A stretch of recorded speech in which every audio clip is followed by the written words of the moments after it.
حضرت بایزید بسطامی رحمۃ اللہ علیہ چوتھی صدی ہجری کے ایک مشہور ولی اللہ، زاہد اور صوفی بزرگ تھے۔ آپ ایران کے شہر بسطام میں پیدا ہوئے، اسی نسبت سے آپ کو بایزید بسطامی بھی کہا جاتا ہے۔ آپ کی زندگی زہد، تقوی اور اللہ کی محبت میں گزر گئی، اور آپ کو سلطان العارفین بھی کہا جاتا ہے۔ ایک مرتبہ حضرت بایزید بسطامی رحمۃ اللہ علیہ بہت سخت مشکلات میں مبتلا ہو گئے۔ آپ کو مالی تنگی لاحق ہو گئی، لوگ آپ سے دور ہو گئے، حالانکہ پہلے آپ کی عزت کرتے تھے۔ روحانی طور پر آپ مکمل بے چینی محسوس کرنے لگے، ہر طرف سے پریشانیاں آپ پر آ گئیں اور آپ کو کوئی راستہ نظر نہیں آ رہا تھا۔ حضرت بایزید بسطامی رحمۃ اللہ علیہ نے مختلف وظائف کیے، مختلف اعمال کیے، لیکن سکون اور کامیابی نہ ملی۔ پھر یوں ہوا کہ ایک دن آپ نے دل میں سوچا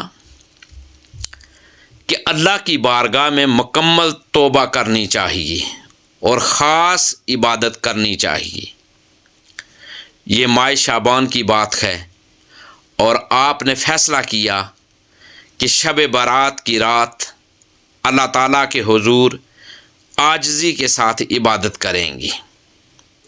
جیسے ہی شعبان کی 15ویں رات آئی، حضرت بایزید بسطامی رحمۃ اللہ علیہ نے خود کو اللہ کی عبادت میں مشغول کر دیا۔ وضو کر کے 2 رکعت نفل نماز ادا کی، 100 مرتبہ سورہ اخلاص پڑھی، کثرت سے درود شریف پڑھا، اللہ تعالیٰ سے سچے دل سے توبہ کی، رات بھر اللہ سے دعا کرتے رہے، اے اللہ اگر میری مشکلات میرے گناہوں کی وجہ سے ہیں تو مجھے معاف فرما دے، اگر میرے اعمال میں کوتاہی ہے تو مجھے نیک بنا دے، یا اللہ میں تجھ سے ہی مدد مانگتا ہوں، مجھے اس مشکل سے نجات عطا فرما دے۔ حضرت بایزید بسطامی رحمۃ اللہ علیہ فرماتے ہیں، میں نے دیکھا کہ رات کے آخری پہر میں میرے دل پر سکون طاری ہونے لگا، اور ایسا محسوس ہوا جیسے اللہ تعالیٰ مجھ سے راضی ہو گیا ہے۔ جب فجر کی اذان ہوئی تو حضرت بایزید بسطامی رحمۃ اللہ علیہ نے فرمایا، آج میں خود کو پہلے سے زیادہ ہلکا، پرسکون اور خوش محسوس کر رہا ہوں۔ یوں اگلے ہی دن سے حالات بدلنے لگے، لوگوں کا رویہ اچانک بہتر ہو گیا، اللہ نے ان کے رزق میں برکت ڈال دی، وہ مشکلات جو مہینوں سے حل نہیں ہو رہی تھیں آسان ہو گئیں، روحانی طور پر انہیں بے حد سکون نصیب ہوا۔ دیکھیں، اس واقعہ سے حضرت بایزید بسطامی رحمۃ اللہ علیہ نے ایک اہم سبق حاصل کیا، جب مشکلات بڑھ جائیں تو اللہ تعالیٰ کی طرف رجوع کرنا ہی سب سے بہترین عمل ہے اور بہترین حل ہے۔ خاص طور پر ماہ شعبان اور شب برات میں دعا اور عبادت کے ذریعے اللہ کی رحمت حاصل کی جا سکتی ہے۔ دیکھیں، اگر کوئی شخص مشکلات، مصائب و آلام، مختلف پریشانیاں، بیماریاں، قرض یا کسی بھی مصیبت میں مبتلا ہو تو حضرت بایزید بسطامی رحمۃ اللہ علیہ کے واقعے سے یہ سیکھ سکتا ہے کہ شب برات یا کسی بھی مبارک رات میں عبادت کریں، رات کو تہجد پڑھیں اور سچے دل سے توبہ کریں، 100 مرتبہ سورہ اخلاص، درود شریف اور استغفار پڑھیں، اللہ کے سامنے دل سے دعا کریں اور اس سے مدد مانگیں، اس کے ساتھ ساتھ صدقہ دیں، کیونکہ صدقہ مصیبتوں کو دور کرتا ہے۔ اللہ تعالیٰ ہمیں بھی مشکلات اور پریشانیوں سے نجات عطا فرمائے اور ہماری دعاؤں کو قبول فرمائے۔ دیکھیں یہ جو ماہ مقدس ہے، یہ ماہ شعبان ہے، یہ بڑا مقدس مہینہ ہے، اور اس مہینے کی فضیلت آپ جان سکتے ہیں کہ کتنی زیادہ ہے۔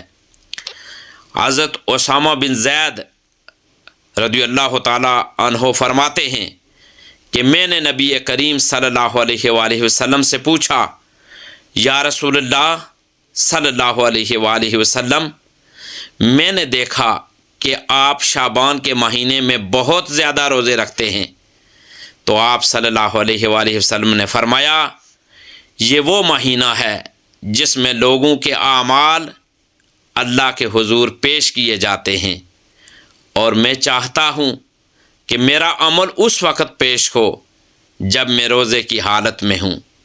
یہ سنن نسائی اور سنن ابن ماجہ کی حدیث پاک ہے۔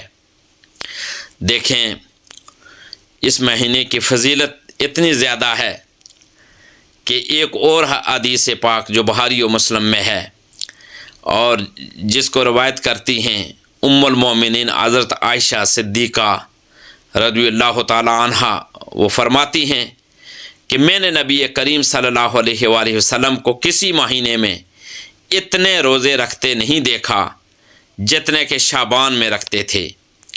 نبی کریم صلی اللہ علیہ وآلہ وسلم اکثر شعبان کے پورے مہینے یا اس کے اکثر دنوں میں روزے رکھتے تھے تاکہ رمضان المبارک کی تیاری ہو سکے۔ نبی کریم صلی اللہ علیہ وآلہ وسلم کا ایک اور ارشاد پاک جو سنن نسائی میں ہے، آپ نے فرمایا، شعبان وہ مہینہ ہے جس میں سال بھر کے اعمال اللہ تعالیٰ کی بارگاہ میں پیش کیے جاتے ہیں، اور میں چاہتا ہوں کہ میرے اعمال اس حال میں پیش ہوں کہ میں روزے سے ہوں۔ دیکھیں ماہ شعبان میں ایک عظیم رات 15ویں شعبان کی رات یعنی شب برات آتی ہے، جو مغفرت، برکت اور بخشش کی رات ہے۔ نبی کریم صلی اللہ علیہ وآلہ وسلم نے اس کے بارے میں فرمایا، سنن ابن ماجہ کی حدیث پاک ہے، پیارے آقا صلی اللہ علیہ وآلہ وسلم نے فرمایا، جب شعبان کی 15ویں رات آتی ہے تو اللہ تعالیٰ آسمان دنیا پر نزول فرماتا ہے اور ارشاد فرماتا ہے، کیا کوئی مغفرت طلب کرنے والا ہے کہ میں اسے معاف کر دوں؟ کیا کوئی رزق مانگنے والا ہے کہ میں اسے رزق عطا کر دوں؟ کیا کوئی مصیبت زدہ ہے کہ میں اس کی مصیبت دور کر دوں؟ اور یہ اعلان فجر تک جاری رہتا ہے۔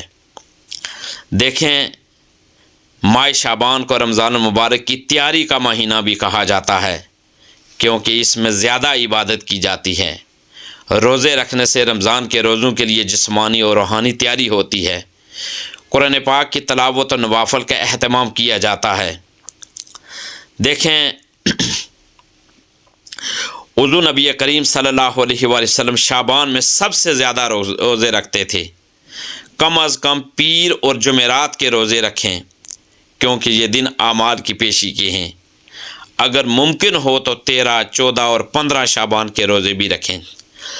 شعبان کے پہلے 15 دن میں جتنے ممکن ہو روزے رکھیں، لیکن 15 تاریخ کے بعد رمضان کی تیاری کے لیے روزے کم کریں۔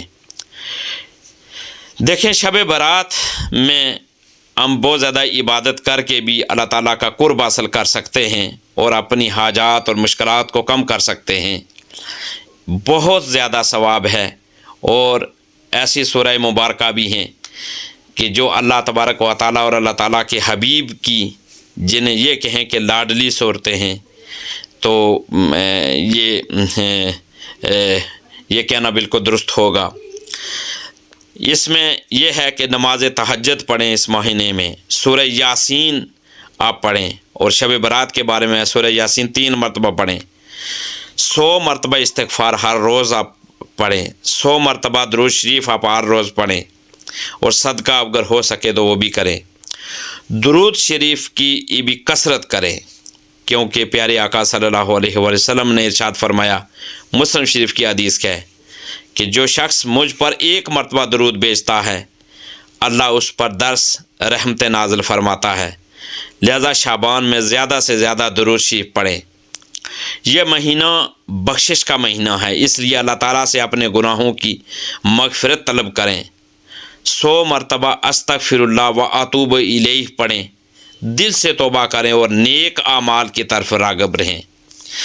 دیکھیں یہ مہینہ جو برکتوں، سعادتوں اور باعث فضیلت اعمال کا مہینہ ہے، اللہ تعالیٰ سے دعا کریں کہ اللہ تعالیٰ ہمیں یہ توفیق بھی دے، ہمت بھی دے کہ ہم یہ نیک اعمال کر کے جو قرآن مجید فرقان حمید کی تلاوت کی صورت میں، مختلف سورہ مبارکہ کی تلاوت کی صورت میں، درود پاک کی پڑھنے کی صورت میں، روزے رکھنے کی صورت میں، نماز تہجد پڑھنے کی صورت میں، نوافل کی کثرت کرنے کی صورت میں ہم اللہ تعالیٰ کا قرب حاصل کر سکیں، اور پھر ہم اللہ تبارک و تعالیٰ اللہ کا قرب پا کر اپنے گناہوں کی معافی طلب کریں، اور اللہ تبارک و تعالیٰ ہمیں یہ سب اعمال کرنے کی ہمت بھی دے اور توفیق بھی دے۔